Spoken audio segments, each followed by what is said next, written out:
போங்க.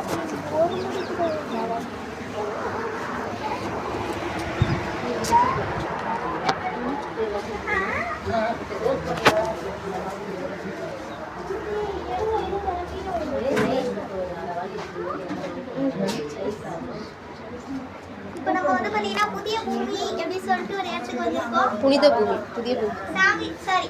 புதின பூமி எப்படி சொல்லிட்டு ஒரு இடத்துல வந்திருக்கோம். இங்க வந்து பாருங்க மிஷினரி கதையெல்லாம் இருக்கு பாருங்க.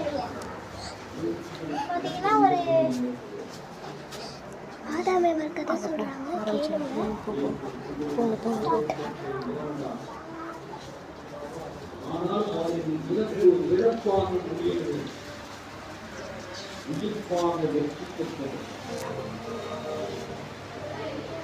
அவர்கள் விழிக்கும் நிலையைத்தான் நாம் புனித பூமி பயணத்தின் பயனாக பெற்றுச் செல்ல வேண்டும். இயற்கையில் விழிக்கும் வெற்றி உங்களை பிரித்தொடங்க. கடல் பெத்லஹேம் அந்த இந்த இது எருசலேம் தேவாலயம் வேணாம்.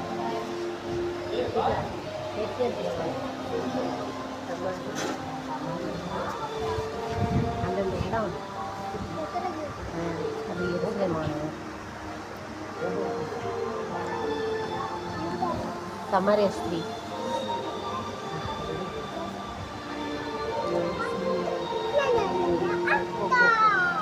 நிறைய நாய்க்குட்டியெல்லாம் இருக்கு, மான்குட்டி.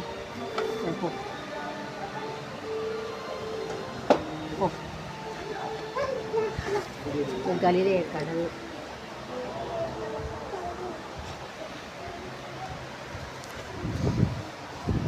இதே நிறைய வச்சுருக்காங்க. சரி, கலிலேயா கடல் அங்கே என்ன பண்ணிட்டாங்க?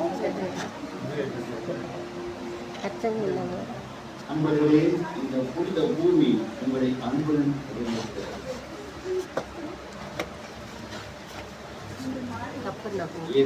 பிறந்து வளர்ந்து படித்த இந்த புனித பூமியில் நீங்களும் இப்போது ஒரு திருப்பயணம் செய்ய இருக்கிறீர்கள். புனித பூமியின் மேற்கு எல்லையாக விளங்குவது மத்திய தரைக்கடல். கடலின் ஓரத்தில் இருந்து புனித பூமியை பார்ப்பது போல் இங்கு காட்சி அமைக்கப்பட்டிருக்கிறது. புனித பூமியை 3 பாகங்களாக பிரிக்கலாம். யூதேயா நாடு, சமாரியா நாடு, கலிலேயா நாடு. அன்பானவர்களே, இந்த புனித பூமியில் நீங்கள் முதலடி எடுத்து வைக்கும் இடம் யூதேயா நாடு. யூதேயா நாட்டில் இயேசுவின் வாழ்வு பேதுரு, யாக்கோபு, யோவான். 2 இடங்களை இங்கு நாங்கள்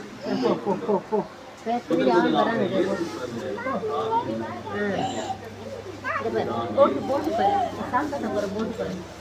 இதை பாரு, இதை பாரு, இதை இங்கே சாந்தத்தை போகிற போட்டு.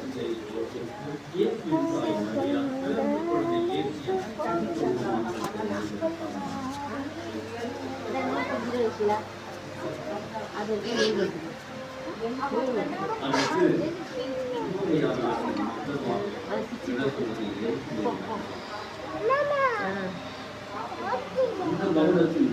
சாமி தத்தணும். பாப்பா இங்கே பாரு, பாப்பா சாமி ஞாபகம் ஏரியா பாபாலி பாப்பா அது பாப்பா நாசர் லாசர் லாசர் லாசர். சமாரியா நாட்டில் இயேசு அதிகமாக பணிபுரியவில்லை.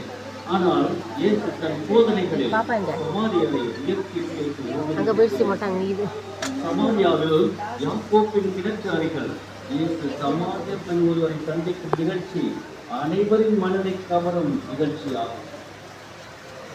தாழ்த்தப்பட்ட சமாரிய பெண்ணிடம் இயேசு தண்ணீர் கேட்க தண்ணீர் கேட்கலாம். இந்த அமைப்பை நான் உனக்கு தான் இருந்தால் தண்ணீரை கொடுப்பேன் என்றார்கள். கீழே ஸ்டெப்ஸ் இருக்கு.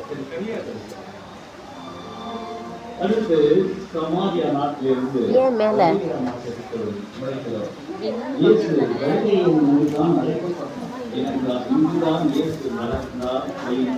அவருடைய பணி இங்குதான் அதிகமாக இருந்தது.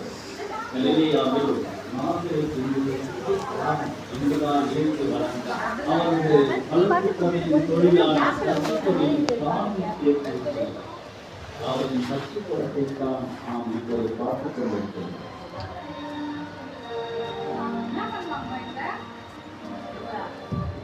அங்க அங்க அங்க அங்க பிள்ளை அப்படிதான் இறங்கி போகணும். இப்படிதான் இறங்கி போகணும்.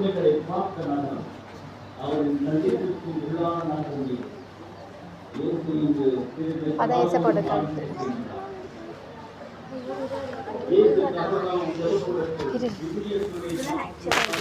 ஸ்டெப்ஸ் இருக்கு.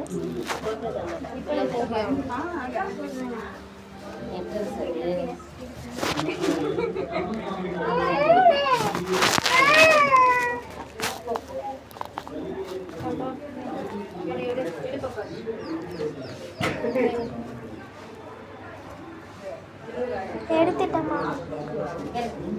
இப்போ வந்து நம்ம பார்த்தீங்கன்னா என்ட்ரன்ஸ் அவ்வளோதான். நம்ம வந்து பூமி வந்து நம்ம வந்து வந்துட்டோம். அவ்வளோதான். பார்த்தீங்கன்னா மற்றெல்லாம் வெளில வந்தீங்கன்னா வந்து சிலைங்க தான் இருக்கும். அவ்வளோதான், வேறு எதுவும் இல்லை. உலகத்திலே இதுதான் வந்து இயற்கையாக வந்து ஏசப்பா வந்து இறந்ததுலேருந்து வளர்ந்து காட்டியிருக்காங்க. நீங்களே வந்து ட்ரை பண்ணி பாருங்கள். பாய்.